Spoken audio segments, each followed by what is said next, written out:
दोस्तों, मेरे YouTube channel में आप सभी का स्वागत है। आज मैं जिस मुद्दे पे बात करने वाला हूँ, यह मुद्दा अभी पूरे देश में चर्चा का विषय बना हुआ है। यानी हम कहें तो टॉक ऑफ द टाउन का विषय बना हुआ है। आज हम बात करेंगे सीक्रेट इलेक्टोरल बॉन्ड का, यानी गुप्त चुनावी चंदा। तो दोस्तों, हम सबसे पहले ये समझेंगे कि सीक्रेट इलेक्टोरल बॉन्ड आखिर है क्या। तो हम अपने दर्शकों को यह बताना चाहते हैं कि यह एक चुनावी बॉन्ड स्कीम है जिसे भारत सरकार ने 2017 में विधेयक पारित कर इसे 2018 में कानूनी रूप दिया। यह एक पंजीकृत राजनीतिक दलों को व्यक्तिगत या संस्थागत दान का साधन है और यह बॉन्ड बेचने की जिम्मेदारी देश के सबसे बड़े बैंक एसबीआई को दिया गया है।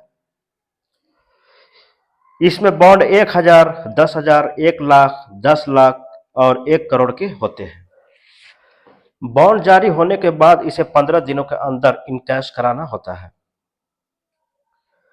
जन प्रतिनिधित्व अधिनियम 1951 की धारा 19A के तहत पंजीकृत राजनीतिक दल ही इस बॉन्ड को पाने का अधिकार रखता है। यह बॉन्ड डिजिटल या चेक के माध्यम से ही खरीदे जा सकते हैं। नकदीकरण केवल राजनीतिक दल के अधिकृत खाते में ही हो सकते हैं। दोस्तों, जिस वक्त यह कानून बनाया गया था और जिस तरह से इसके नियम बनाए गए थे, उसको लेकर बहुत सारे सवाल उठे थे। इलेक्शन कमीशन ने कहा था कि इससे पारदर्शिता खत्म हो जाएगी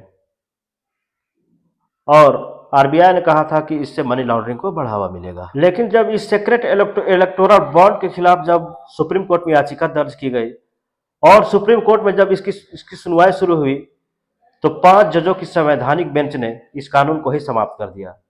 आइए देखते हैं इन जजों में वे 5 से जज कौन से हैं जिन्होंने ऐतिहासिक फैसला दिया।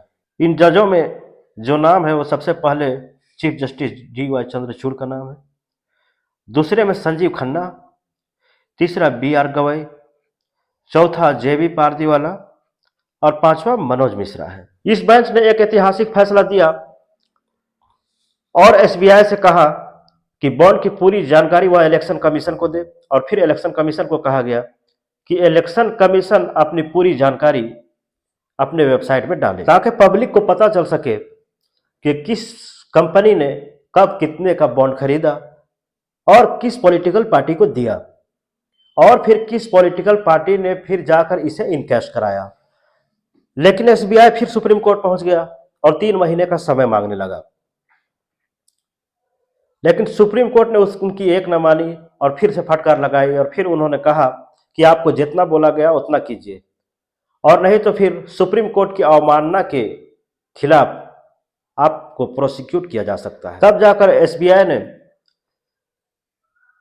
जो एसबीआई 3 महीने का वक्त मांग रही थी, वही अब 2-3 दिन के अंदर ही पूरी जानकारी इलेक्शन कमीशन को के हवाले कर दिया और फिर इलेक्शन कमीशन ने इसे अपने वेबसाइट में डाल दिया। लेकिन अभी भी जानकारी आधी अधूरी ही दी।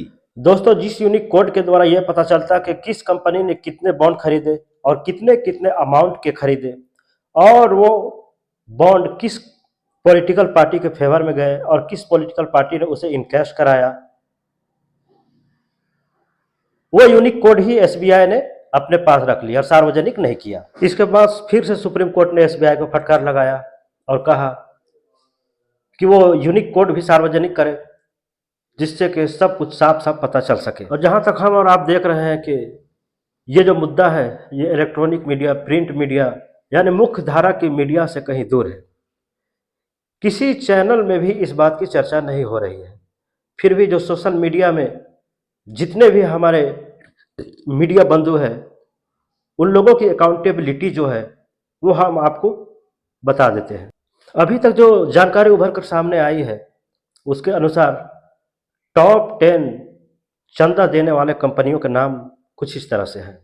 इनमें जो सबसे पहला नाम उभर कर आया है उनमें है Future Gaming 1368 crore, Mega Engineering 980 crore, Vivek Supply Chain 410 crore, Vedanta Limited 400 crore, Haldia Energy 377 crore, Bharti Group 247 crore, SL Mining 224 crore और UP Power Corporation 220 crore, Keventer Food Park 194 crore और मदन लाल लिमिटेड 125 करोड़। दोस्तों अब हम बताते हैं आपको टॉप 10 चंदा लेने वाले पॉलिटिकल पार्टियों के नाम। उनमें सबसे पहले नंबर पर है बीजेपी 6060 करोड़, दूसरे नंबर पर है तृणमूल कांग्रेस 1609 करोड़, फिर है कांग्रेस 1421 करोड़, फिर बीआरएस है 1214 करोड़, फिर बीजेड है 775 crore, DMK 639 crore, YSR Congress 337 crore, Telugu Desam Party 218 crore, Shiv Sena 158 crore, RJD 72 crore. इस तरह के आंकड़े हमारे पास अभी फिलहाल है और जिस तरह से आंकड़े आते जाएंगे हम आपके लिए वीडियो बनाते रहेंगे। मेरा ये वीडियो आपको अगर पसंद आए, अच्छा लगे तो मेरे वीडियो पर कमेंट करें, लाइक करें और मेरे चैनल को सब्सक्राइब करें ताकि हम आपके लिए निष्पक्ष पत्रकारिता करते रहें। Thank you.